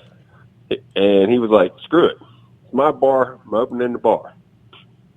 Right? Right. Open the bar. Next thing you know, the health inspectors are coming in there. You're violating the governor's this, that, Well, this guy basically said, screw you. I'm no longer in the Army. I don't have to take orders from the government anymore. I'm trying to provide for my family. And, they took his license. Very next day, he's back open again. I was like, you know what? This is the guy right here. I'm going to support his business. And that's what we ended up doing yesterday. We were up there, had a great meal. The place was packed. People at the bar. I mean, yeah, it was great. Great food, great music. It's kind of a 90s, he's got like 90s music going. And so I was like, hey, man, it's kind of like being back on the ship again. But yeah, this guy, he said, I'm going to stay open until, they come in and do what they got to do, That's good, man. I mean, and that's what we have to start doing. I mean, it has to be. I was in a dollar store today, and I looked up, and this dude, just didn't have a mask on. And it stunned me, and it shouldn't have stunned me, but it did. And that's how screwed up I am, I get stunned because I don't see a guy with a mask on. And this isn't China. It's not Korea. But it's getting to the point where it's almost Korea. Here, if we don't... Right. Well, I mean, that was one of the things. The guy was like, hey, man, you come in and patronize my business. If you want to wear a mask, you can wear a mask. If you don't want to wear a mask, I'm not going to, And I got no problem if you're terrified of this thing and you're dumb enough to think that a mask is going to help, go ahead. But I got to say something else, too. You son of a bitches wearing those face masks, the face shields. Come on, man. You're making us look bad. Quit wearing that shit. You're making us look bad to the rest of the world, man. You're making us look like we're all pussies like you are. Stop it. Well, I mean, the bottom line is this. I mean, it's really simple. Your fear does not trump my freedom. Right. But your fear is embarrassing. Oh, absolutely. What are you afraid of, you son of a... What are you afraid of? No, I mean, I can understand people being afraid. Of what? Well, see, nobody dies. No. I mean, and Fauci even said this early on when masks were a joke, and he said that it does absolutely nothing, but it may make you feel better. There was a placebo effect. Jesus Christ, we're worried about feelings now. See, this is where it goes. Exactly. This is where it goes, I agree folks. with you 1,000,000%. This is where it goes when you take white. I shouldn't even use the right, but you have to. You have to use it. I'm going to tell you why. You take men out of this, and it blows everything up. Listen to this. I want you guys to both, and I got a clip, but we got time. Jemele Hill, you remember her? I mean, she got fired 42 times. She was in ESPN, and I think she was at CNN, and now she's writing for The Atlantic, I think. Something nobody reads. Jemele Hill, this overweight black woman, she says that the Mavericks, which are a Chinese basketball association, well, it's the NBA, but it should be the CBA. Same thing. The Mavericks. Wait, they're sponsored by John McCain? Oh, no. Well, they're the owner. The owner is from Mount Lebanon. What's his name, Ward? Mark Cuban. Mark Cuban, right? He's from Mount Lebanon. He's one of these communists from up here, communist white guys. But Jemele Hill says the Mavericks were right. The anthem, that's the national anthem, no longer belongs in American sports. And my retort to that, especially to African athletes, and I'm not talking about African American athletes, the ones that love the country, support the country, want the country to do well. That's not who I'm talking about. I'm talking about the Africans who kneel for our national anthem. The Africans that do that. I think you should, call them out, ladies and gentlemen. Are you real? Do you really feel that way? Then why don't you voluntarily give up your racist American citizenship and move to China and go, go back to the country that sold you to us. Go back to the country that thought so much about you that they sold your stupid ass or your stupid ass grandparents. Do that. I'm tired of this. I am. I'm like, look, there is not a single group of people on earth that has benefited more than African immigrants, whether or not they were voluntary or not. People that were brought here from Africa, Africans, have done better than anybody else on the whole freaking planet. And these people kneel? Are you kidding me? Are you kidding me?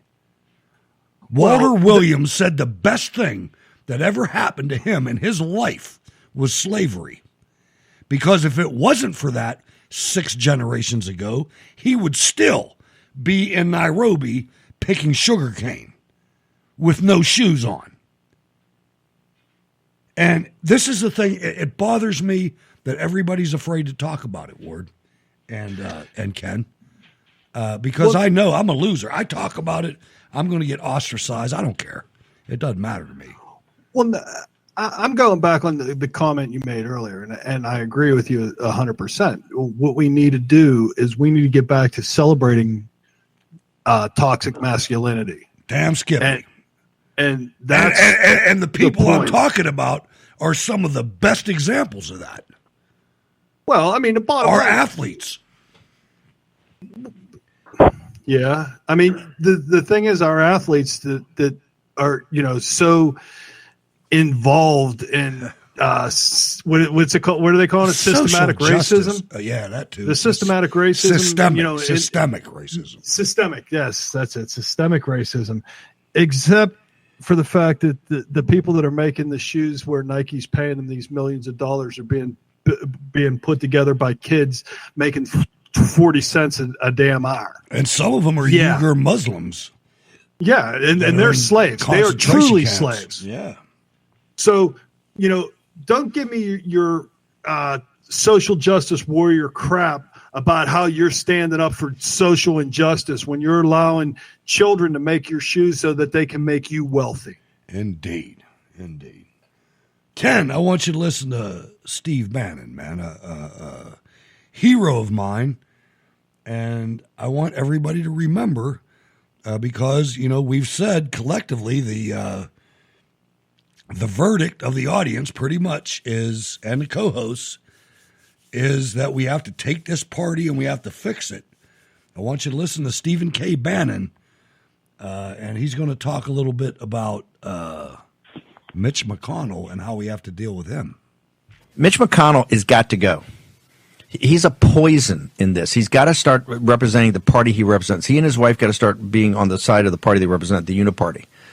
And no, he's now the second part of that. Yesterday he dumps on Lara Trump and others. He doesn't want any MAGA senators, right? He wants his corrupt. You got to remember, in 2016, it was Trump that dragged Burr across the goal line. It was Trump that dragged Blunt across the goal line. It was Trump that dragged Johnson. Mitch McConnell's not leader if it's not for Donald Trump. You go back and look at that CBS interview, and I gave the interview at 60 minutes, 3 hours long.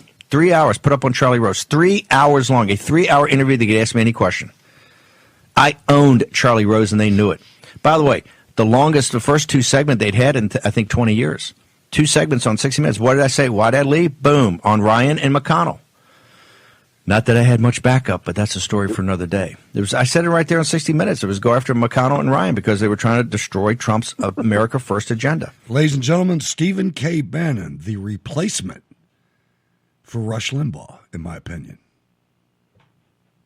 Ken? Yeah, that would be. Thoughts? Bannon's would be a decent pick.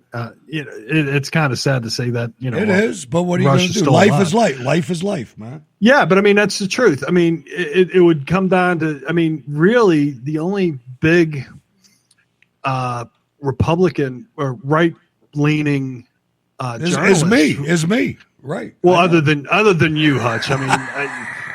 I can't be talking about you. That's just not right. But no, Bannon and probably Bongino, and that's it. Sean Hannity's a joke. Anybody associated with Fox News is a joke. I don't want to hear Tucker Carlson. I don't want to hear any of these people. I don't. No, I can't. Now, if Mona gets them on the show, then we'll talk to them. But the fact that they stayed with Fox so that they could get their money. I know. Doesn't that piss you off? Yeah, and that's exactly what it is. Because immediately, as soon as all the other hosts, any of the other hosts that said anything about Dominion, they fired them. They fired Judge Janine. They fired. They fired. Then they brought her back. Then they brought her back. And I think they fired her again. Didn't they fire her again? Probably. I don't watch it. I don't know. I took your. I don't know either. Man. I know the dog. I don't turn the shit on anymore. I don't turn it on anymore. I really don't. No, honestly. And I don't watch Newsmax. No, me either. I don't watch any news. None. Zero. No, I watch One American News Network because it's just criminals. There's, and the only reason I listen to that or watch it, whatever I'm doing, is because there's no spin. It's almost boring. Right. Because this happened. Oh, what's One American News? Yeah. Yeah, But I like that. 6 months, actually, over a year ago, back when I was still on the Wayne Dupree show, James Chief told me one time, because I said, I made almost the identical comment that you just made, Ward. And James Chief turned to me and said, that's the way news is supposed to be. And I was like, damn, man, you're right. You're right. The rest of this freaking Hollywood shit is to sway my opinion. If you remember when we were kids and we watched the news, that's all they did. Yeah, it was only a half hour long. Yeah, but this is what happened. And Chet Huntley was smoking a cigarette. Yeah. But you drew your opinions based on what they told you. Now they don't even tell you the facts of what's happening. They just give you their opinion, and people expect that to be the news, and they believe it. And what a lot of people don't realize is that the New York Times used to publish the news about 3 or 4 in the morning, maybe 5, and the rest of the entire national media drew that. That was the news of the day. Yep. What the New York Times wrote was on every network and in every paper and on every radio talk show. That's the way it was, Ken. I mean... Yeah, well, I think now they've kind of gone to, where the AP, whatever the AP says, that's what everybody kind of follows now. But they're just as bad as the New York Times and the Washington Post. They are. Yeah. But the old gray lady used to be the boss, man, and they still are a little bit, except that most of the networks are pretty much shot down. One of the cool things, and we're going to have to wrap this up real quick, but the defund the police movement has spectacularly failed in Minnesota. Minneapolis is spending $6.5 million to hire more cops, and who's going to guess they're not going to get their hiring amount? Who the hell would go be a cop there? I hope they burn. I hope the whole freaking city burns down. They deserve it.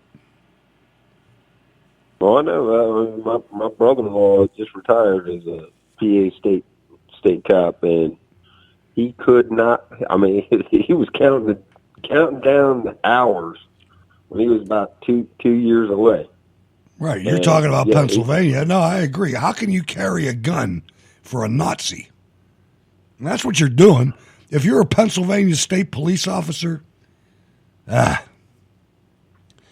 if you're doing the right thing and you're just sticking to what you got to do, that's fine.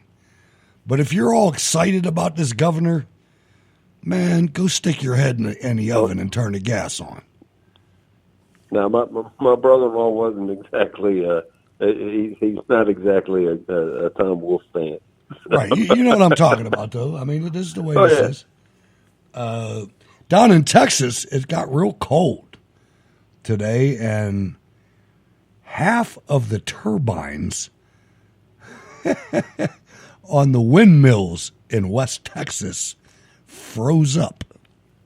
Imagine that. That's what happens. They freeze up, and then they got to bring in helicopters with de-icing agent.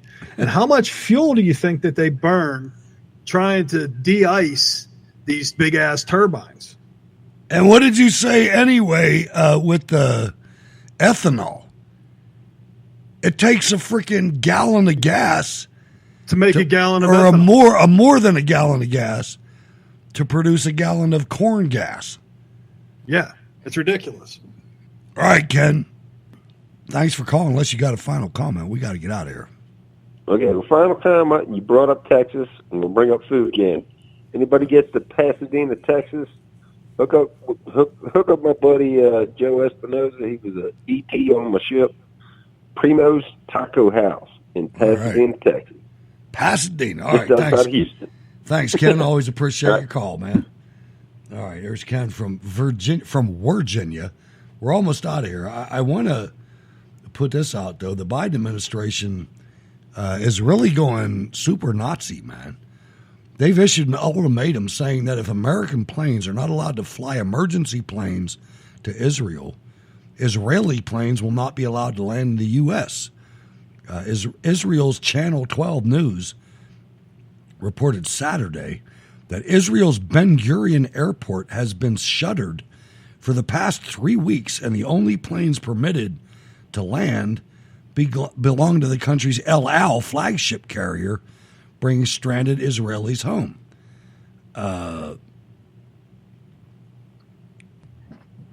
Where'd we go here? I lost that whole thing.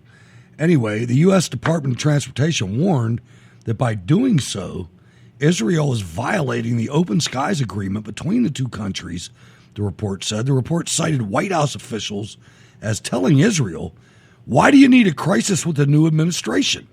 Allow our planes to fly to Israel. Israel fears that other countries, including the UK, will issue a similar ultimatum the report outlines. According to a separate report by Channel 13, health ministry officials have recommended the airport remain shuttered for at least another month, and they're worried about the COVID ward. The report of the U.S. threat to sanction Israeli planes comes amid speculation surrounding President Asterix Joe Biden's delay in calling Israeli Prime Minister Benjamin Netanyahu. In the 3 weeks since taking office, Biden has called the leaders of several key allies around the world, except for Netanyahu, leading some to comment that the frosty start is a sign of things to come for Israel-U.S. ties. So basically, tell your Jewish neighbors, if you have any, ask them, why are they supporting Nazis like the Democrats? I mean, the Democrats are tried and true Nazis, man. You look at everything that the Democrat Party is doing right now, and you look at what the Democrat National Socialists did in Germany in the 30s, and it's not that far apart. I mean, I'm waiting for them to start burning books down. You got the Coalition for Jewish Values finally starting to wake up.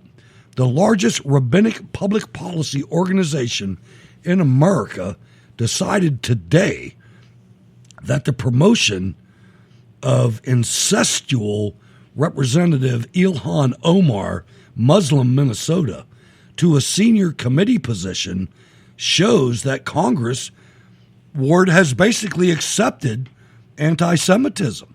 As Breitbart News reported Sunday, Omar was reported to the position of vice chair on the Africa Global Health and Global Human Rights Subcommittee within the U.S. House Committee on Foreign Affairs, and Somalia, specifically Mogadishu, has the most growing rate of female genital mutilation in the world. And they're going to put this pig in charge of safety of those women. It's sickening. Yeah, there's nothing I can add to that. I mean, it's just unreal. It really is. It is. Our congressman is in bad shape. It is in seriously bad shape. But anyway, ladies and gentlemen, we're at the end of our string, and I want to thank Ward Miller for being, man, you're a good co-host, man. You always have been. Co-founder of Steel City Resistance, and now wingman on Cold War Radio. How can people get in touch with you? What's on your mind? And thanks for being here. Well, I'm on all the social media platforms that will still have me. Hit us up on MeWe. We got MeWe going. Cold War Radio's there. We got it on Gab. We got it on Cloud Hub. Just go to any one of them. Search for Cold War Radio. Odds are you're going to find us. All right. I hope your wife was okay on her current visit to the hospital you talked about. Oh, yeah, it's all good. That's good. That's great. I want everybody to go to rsbn.bandcamp.com. Support Jacob Seals. We'll be back on Wednesday. I think Sal is going to be in studio. We'll see what happens there. I hope he doesn't bring me a cauliflower pizza. Don't bring food. I'm not real good with food right now, but that's just the way it works. I'm Hutch Bailey Jr. I want to thank everybody for tuning in tonight. All of the great interaction on the in the VFW in the chat room. If you listen to the live show, make sure you go there and interact. Contact Rocky. He's in charge of that chat room, and he does a great job. And I'll bet he's passing out virtual beers right now. Anyway, ladies and gentlemen, I'm Hutch Bailey Jr. Thanks for listening tonight. Catch us on Wednesday. God bless.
gang, law gang, law gang, law gang.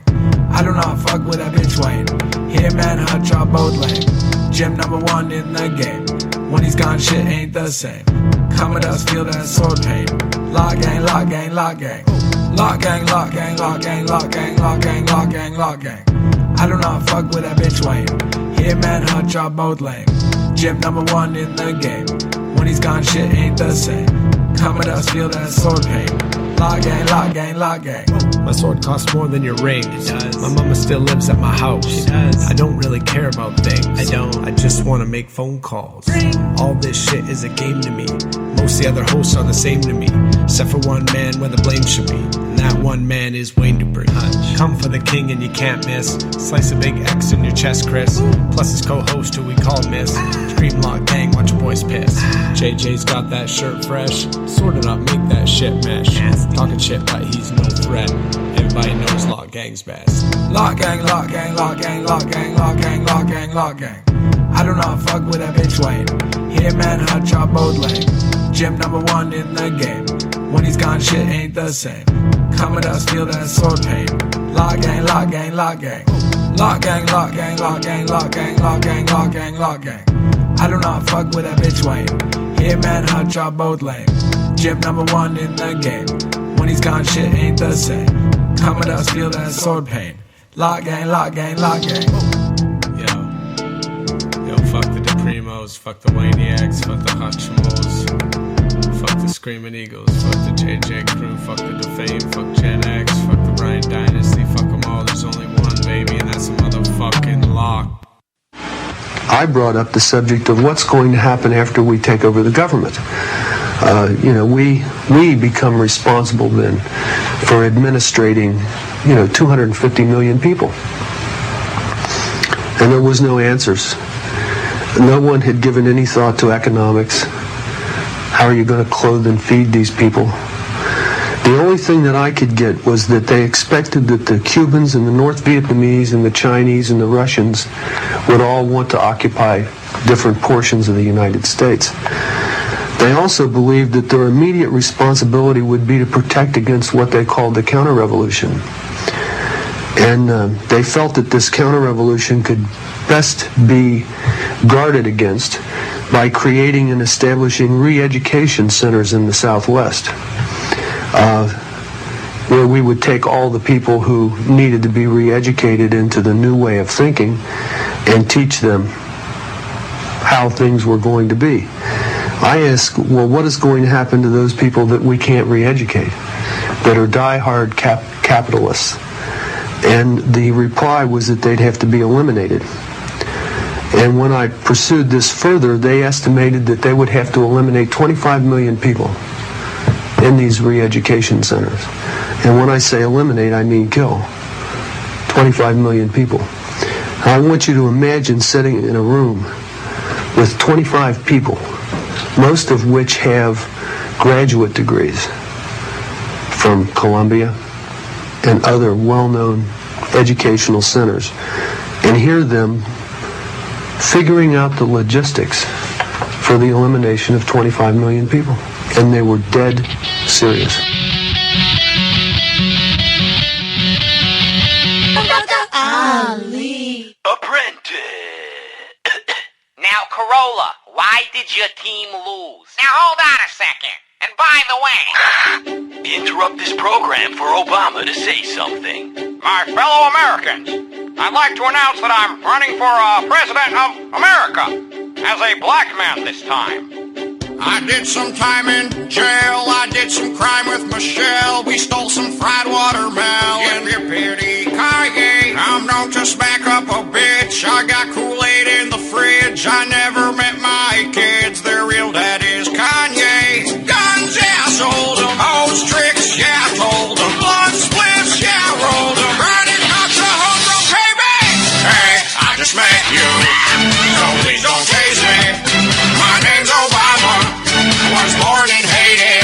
I still get food stamps. I'm just lazy. I'm still on welfare. So fuck you, baby. They might arrest you.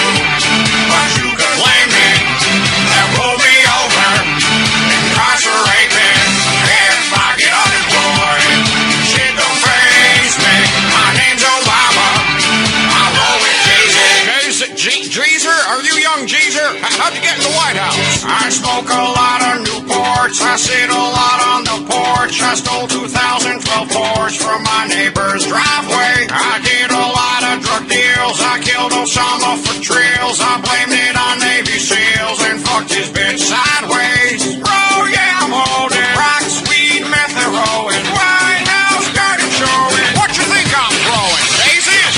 Hey, I just met you. No, it's okay, see. My name's Obama. I'm half Kuwaiti. It's hard to look white. Robin Macy's, give me the FUBU. Don't try to play me. Hey, I just met you. No, please don't mace me. My name's Obama. I dance like Swayze. If you live in Detroit, you gotta thank me. My name's Obama. I'm Pakistani. Before I came in the White House, I used to smoke crack. I used to soul crack. I used to roll so black. I was born in Dubai. I'd like to go back. Where's all my hoes at? Take off your clothes and don't talk back.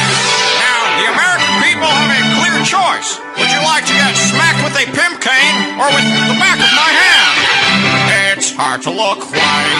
I'm smacking ladies, so it's no wonder y'all crackers hate me. Hey, I just met you, and this is crazy. I steal your Hummer and throw your baby.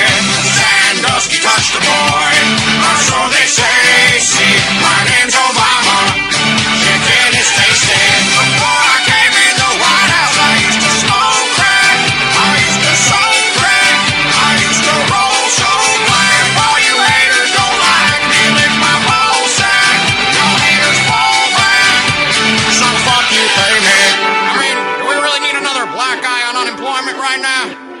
I'm sorry, I get that from my mother. She's a typical white person.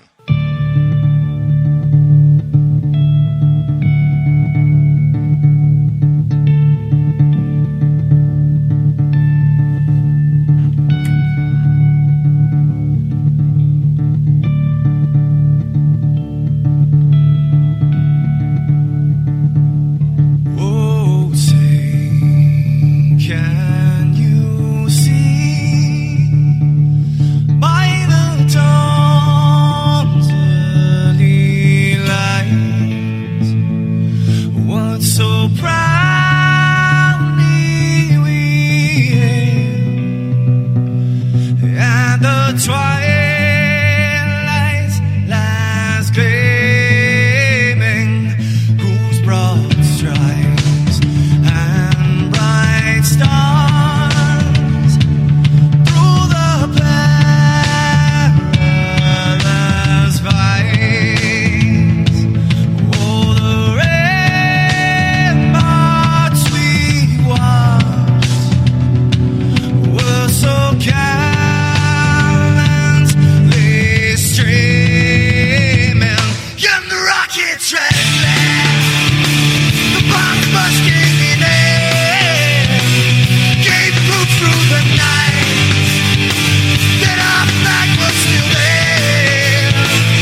Our Father, who art in heaven, hallowed be thy name. Thy kingdom come, thy will be done, on earth as it is in heaven. Give us this day our daily bread, and forgive us our trespasses, as we forgive those who trespass against us. And lead us not into temptation, but deliver us from evil. For thine is the kingdom, and the power, and the glory, forever and ever. Amen.